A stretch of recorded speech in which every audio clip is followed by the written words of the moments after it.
When I dug down and created the system, it completely transformed my own practice. I would tell the dentists and pretty much throughout the world that currently, hey, there's a solution. There's a solution. You don't have to give up the career, the profession that we all love so much. And if you can think outside the box like I did and be open to this hybrid method, it can transform your own practice. Welcome to Dental Practice Leaders, the podcast where we share real stories from clinic owners about the human side of actually running a practice, the hard seasons, the lessons, and the small systems that make days calmer for the team and better for patients. My name is Nicholas, and today I'm joined by Dr. Angela Leung, a dentist and a practice owner in South San Francisco.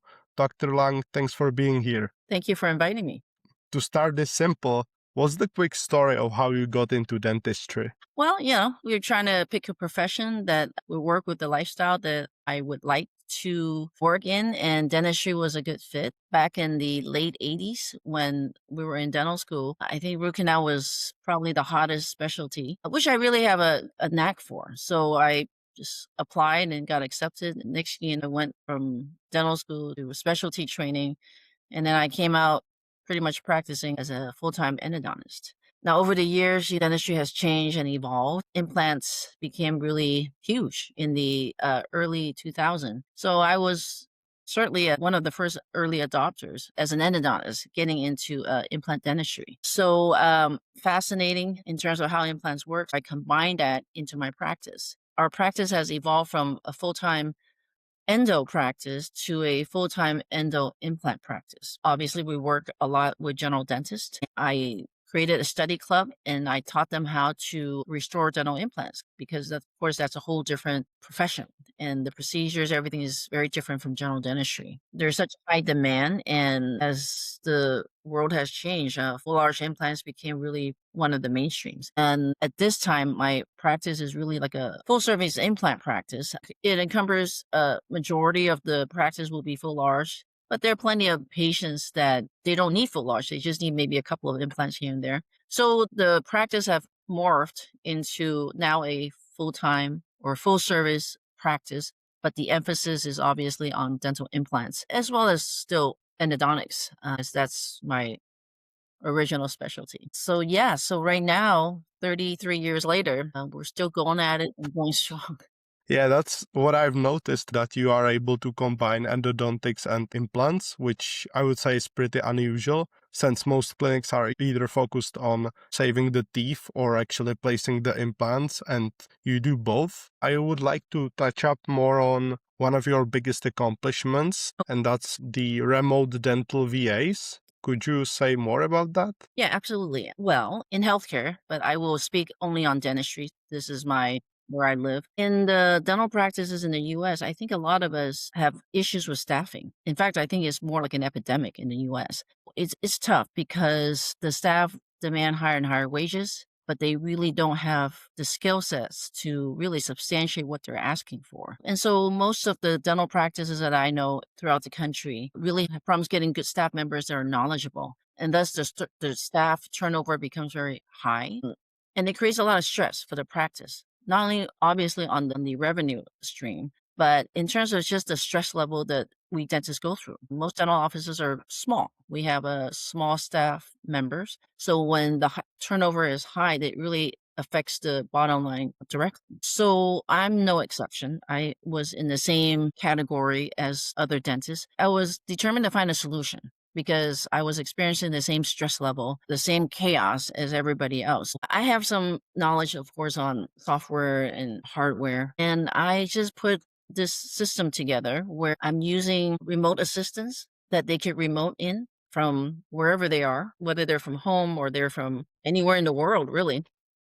And they can remote in and they can serve as my front desk, talking to patients live from speaking to them, scheduling their appointments, collecting payments, whatever a typical front desk can do. In addition, I added the use of robotics. And we use robotics, same concept, where we can get any assistant to remote in, and they could be in the back office, in the operatories with me, serving as a virtual back assistant. And they perform functions such as helping me get the trays from the operatories to the sterilization, serve as a rover, really, to communicate with either my back office dental assistants or my front desk admin people. They could be in the operatories with me, creating treatment plans, doing perio charting, doing anything a typical dental assistant can do administratively. So it really revolutionized really and transformed my practice from, oh my God, there's, high turnovers, people are not showing up for work,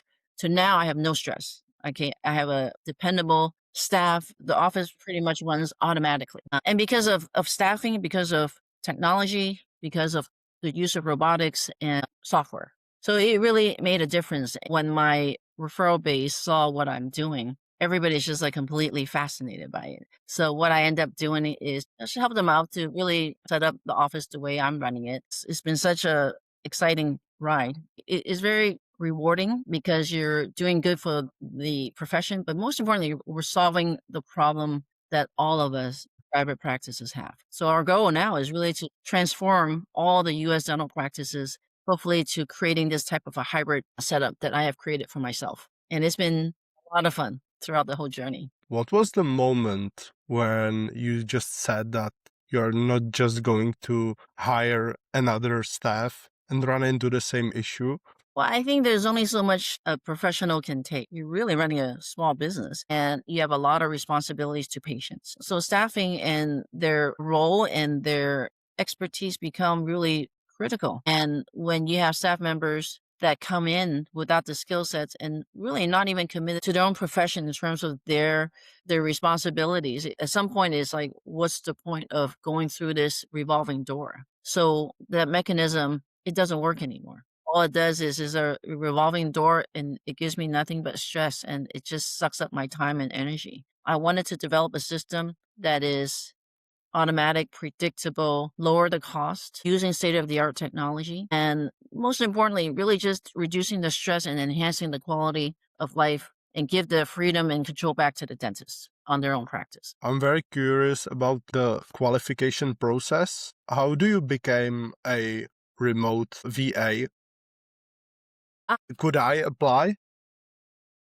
Well, I also run an agency that we're supplying dentists with staff members that are trained. But we actually do the recruitment. We screen them, we vet them to ensure they have the right fit. The mission of my company is we're looking for remote assistants that, number one, has integrity. Number two, they're looking for a long-term stable job and they're looking to grow with the dental practices. And, we actually train them. I run an online university that trains the VAs to have these specific skills. So by the time they get deployed into the dental practices, they're pretty much ready to go. They're not learning the job from scratch. Now, there's the basic foundational knowledge, right? But then each dentist obviously functions differently. For our virtual assistants to the different dental offices, they do have to learn what that dentist want them to do. So like, for example, I may want things done a certain way, but Dr. Jones might say, hey, I want things done this way. So the virtual assistants will adapt to how that particular dentist will function. But the basic knowledge they have, that's where we come in. We're not telling them go and just learn from scratch. We teach them the basics of the dental terminology, the coding that in the United States, that's sort of the language that we use for billing purposes. Insurance, that's a big part of what they do. Billing, of course, how they handle patients, how to handle calls, how to really schedule so the office flows. Have an online academy that teaches them these skill sets and trainers, of course. So by the time the dentists get the virtual assistants into their offices, they're ready to go. Okay. Other than adapting to how Dr. Jones wants the virtual assistants to function in his practice. Does that make sense? Yes, that makes sense. Okay. How many people are actually in the program? We have over 1,600 already at this point. How long does it take to go through the whole process? Well, it depends on what they come in with. Some of the virtual assistants actually do come in with dental skill sets. They're trained in different aspects of dentistry. The training for them is more like a review. And there are others who are aspiring to be virtual assistants, but let's say they don't have the dental background. Training is a little longer for them because they have to learn the basics. We do segregate them into people who comes in with dental knowledge and skill sets versus the ones that don't. As long as they fit our profile of a person with integrity who is looking for long-term stability in a profession and grow with the profession, and they're willing to put in the time to learn the skill sets, they will become very competent, proficient virtual assistants. And we're happy to bring them along, which we have been. And it's been working out great in offices throughout the United States. I would like to touch up more on patient trust and how you handle that at your clinic, because I know that a lot of people are nervous when walking into a dental office. Even me, when I was smaller, I had the same issue. What's a common fear you hear from patients, and what do you do to earn their trust and get rid of the anxiousness? I'm just being myself. I've been doing this for a long time. So I think our intention is always good and professional. We're there to assist the patients. There's really no facade and to be a certain way. I think people can feel your energy, right? Our mission is always just, hey, we do our best. We do things with integrity. We tell you the facts and we understand, of course, people get nervous when they see the dentist. Skills are skills. And 33 years later, most people are either afraid of the injection and the procedure, of course, right? And because this is unknown and you're in somebody's very private space in the mouth. So I think that the trust really comes from just the vibe, that you're putting out. And I'm pretty sure most patients can say, hey, she's real, she's genuine. And we are. We're just here to state the facts. I think going through and explaining things to patients helps a lot and understand every aspect of the procedure. The other concern most patients have usually is always money. Okay. This is where the insurance side comes in. They may say they have insurance, but they know nothing about how insurance works. We assist them in obviously getting them through the verification, all the way to helping them build the insurances and helping them understand how their particular policy works. It sucks up a lot of our time, to be honest. But that's the US system, and that's just how things are at this stage. And that's why part of what we do with our training is we take on the ownership of training the virtual assistants so they do understand the system.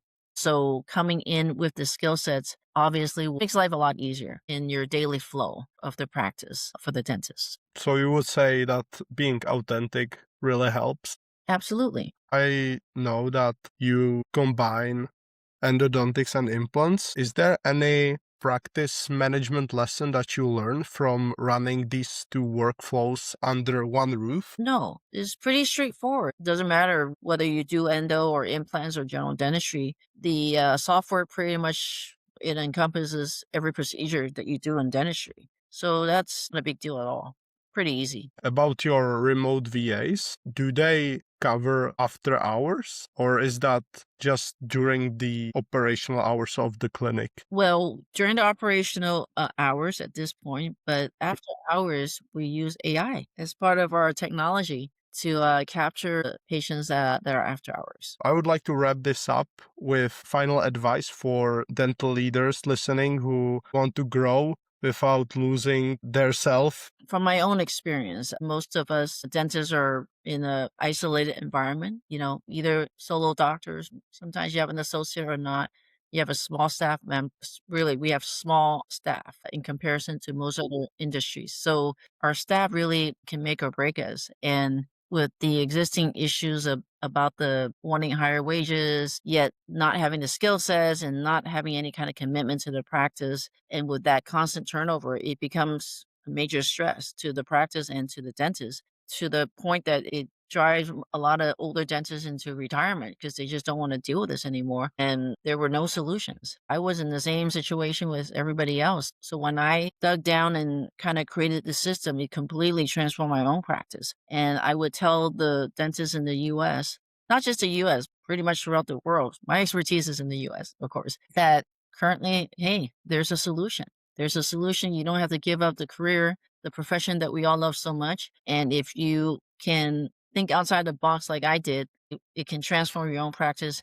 I can speak for myself. Number one, my production grows off the charts, grew and is still growing off the charts. I definitely have less stress in my life and the office runs so much more efficiently. And at the end of the day, I really enjoy going back, every day into my practice and working with staff members. So it's probably the best combination that I can think of throughout my career. And that's a game changer. It changed my life and my practice completely. So hopefully I can help other dentists to do the same. Awesome, Angela. Thanks again for being here. Thank And you. if you are in the Bay Area and want to learn more about Dr. Leung's practice, we'll put the link in the description below. And to everyone listening, thanks for joining Dental Practice Leaders. See you in the next episode. Thank you. Thank you for having me.